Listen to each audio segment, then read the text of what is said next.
Supreme court जदि आईन करिबो संसद भवन बंद करदेवा दरकार। न्यायपालिका उपरे टिप्पणी कले बीजेपी सांसद निशिकांत दुबे। उपराष्ट्रपति जगदीप धनखड़ परे बीजेपी सांसद निशिकांत दुबे न्यायपालिका उपरे प्रश्न उठाइछन्ति।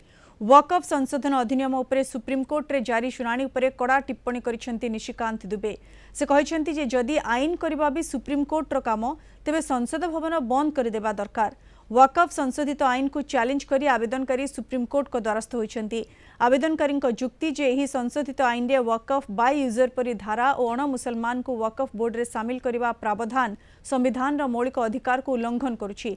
सुप्रीमकोर्ट रे एहा उपरे लगातार 2 दिन धरी शुनानी सरीछि। शेष शुनानी बेले केंद्र सरकार को जवाब दाखल पाई सुप्रीमकोर्ट 7 दिन समय देछन्ति। से पर्यंत वकफ बोर्ड रे नूतन नियुक्ति हेबो नाही, स्थितावस्था बजाय रहिबो बोली केंद्र सरकार कोर्ट को कहिथिले।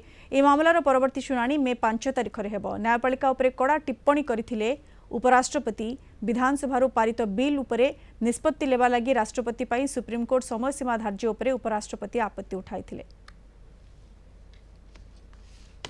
इस देश में धार्मिक युद्ध भड़काने के लिए केवल और केवल सुप्रीम कोर्ट जिम्मेवार है। सुप्रीम कोर्ट का एकमात्र उद्देश्य है show me the face will show you the law.